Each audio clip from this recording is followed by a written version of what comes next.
നമസ്കാരം. CPM-നെ സംബന്ധിച്ച് ഭരണത്തിലേക്കുള്ളൊരു ചവിട്ടുപടിയായിരുന്നു സോളാർ സമരം. ശ്രീ ഉമ്മൻചാണ്ടിയുടെ രാജിക്ക് ശേഷം മാത്രമേ ഈ സമരം അവസാനിപ്പിക്കുകയുള്ളൂ എന്നാണ് അന്ന് CPM-ന്റെ നേതാക്കന്മാർ പറഞ്ഞിരുന്നത്. അന്ന് സമരം ചെയ്യാനായിട്ട് കണ്ണൂരിൽ നിന്ന് വരെ സഖാക്കന്മാരെ ഇറക്കിയിരുന്നു. മലയാളത്തിലെ പല മുഖ്യധാരാ മാധ്യമങ്ങളും ഇവരുടെയൊക്കെ ബൈറ്റുകളും എടുത്തിരുന്നു. അന്ന് ഇവരിൽ ചിലർ പറഞ്ഞത്, ഞങ്ങൾ കണ്ണൂരുകാരാണ്, ഞങ്ങളുടെ വീര്യം എന്താണെന്ന് ഉമ്മൻചാണ്ടി അറിയാൻ പോകുന്നതേ ഉള്ളൂ എന്നാണ്. കണ്ണൂർ എന്നാണ് ഒരു സ്വതന്ത്ര പരമാധികാര റിപ്പബ്ലിക് ആയത് എന്നൊന്നും അറിയില്ല. പക്ഷേ മല പോലെ വന്നത് എലി പോലെ പോയി എന്ന് പറഞ്ഞതുപോലെ പെട്ടെന്ന് സമരം അങ്ങ് അവസാനിച്ചു.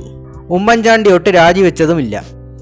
അവിടെ വിജയിച്ചത് ഉമ്മൻചാണ്ടി എന്ന രാഷ്ട്രീയക്കാരൻ്റെ ചാണക്യതന്ത്രമായിരുന്നു എന്ന് തന്നെ പറയണം. പൊതുവെ അദ്ദേഹം ഒരു ശാന്തശീലക്കാരനാണ്. പത്രക്കാരോടൊന്നും അങ്ങനെ കോപിഷ്ഠനായി കണ്ടിട്ടില്ല. പത്രക്കാരോടൊന്നല്ല, മറ്റാരോടും അങ്ങനെ അദ്ദേഹം അധികം ദേഷ്യപ്പെടുന്നതായി കണ്ടിട്ടില്ല. എന്നുവെച്ച് അദ്ദേഹം ശ്രീ AK ആൻ്റണിയെ പോലെ ഒരു റെസിഗ്നേഷൻ മാനിയാക്കുമല്ല.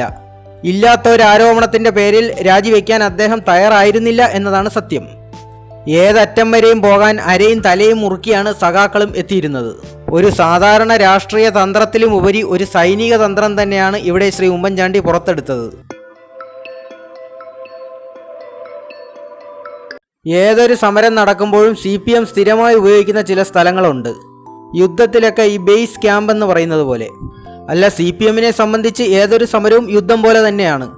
അപ്പോൾ തിരുവനന്തപുരത്തൊരു സമരം തുടങ്ങിക്കഴിഞ്ഞാൽ അവിടുത്തെ യൂണിവേഴ്സിറ്റി കോളേജ്, സംസ്കൃത college, arts college, model school എന്നിവയെല്ലാം ഇവരുടെ നിയന്ത്രണത്തിലങ്ങ് ആക്കും. പിന്നെ ഇതൊക്കെ ആയിരിക്കും ഇവരുടെ റെസ്റ്റ് ആൻഡ് ടോയ്ലറ്റ് സ്റ്റേഷൻസ്. പക്ഷേ ഇവിടെ ശ്രീ ഉമ്മൻചാണ്ടി ചെയ്തത് ആദ്യമേ തന്നെ കേന്ദ്രസേനയെ നിയോഗിച്ചിരുന്നു. എന്നിട്ട് ഈ പറഞ്ഞ സ്ഥാപനങ്ങളിലെയൊക്കെ നിയന്ത്രണം കേന്ദ്രസേനയുടെ കീഴിലുമാക്കി. കേരള പോലീസാണ് നിൽക്കുന്നതെങ്കിൽ അവരുടെ നെഞ്ചത്ത് കയറി നിന്ന് DJ പാർട്ടി നടത്താനുള്ള സ്വാതന്ത്ര്യവും സ്വാധീനവും ഇവർക്കുണ്ട്. അങ്ങനെ പാവം സഖാക്കൾ സമരമൊക്കെ തുടങ്ങിയതിന് ശേഷമാണ് അറിയുന്നത് ഇവരുടെ ബേസ് ക്യാമ്പുകളെല്ലാം ശത്രു സൈന്യം പിടിച്ചെടുത്തു എന്നുള്ളത്. അതായത് BSF-ഉം CRPF-ഉം ഒക്കെ. ബേസ് ക്യാമ്പ് നഷ്ടപ്പെട്ട സ്ഥിതിക്ക് റെസ്റ്റ് ആൻഡ് ടോയ്ലറ്റ് ഫെസിലിറ്റി നഷ്ടപ്പെടും. ബേസ് ക്യാമ്പ് തിരിച്ചു പിടിക്കത്തക്ക രീതിയിലുള്ള ഒരു യുദ്ധം ചെയ്യാനുള്ള ത്രാണിയൊന്നും സഖാക്കൾക്ക് ഇല്ലായിരുന്നു. കേന്ദ്രസേന അംഗങ്ങളാരും തന്നെ പ്രബുദ്ധരായിരുന്നില്ല. അതുകൊണ്ട് തന്നെ അവർക്ക് മലയാളവും അറിയില്ലായിരുന്നു. പാവം സഖാക്കൾക്കാണെങ്കിൽ മറ്റ് ഭാഷകളൊന്നും അറിയത്തുമില്ല. അപ്പോൾ ആ നിലയ്ക്ക് നിന്റെ വീടറിയാമെന്നും നിന്റെ കുട്ടികൾ പഠിക്കുന്ന സ്കൂൾ അറിയാമെന്നൊന്നും CRPF-കാരോട് പറയാനും കഴിയില്ല.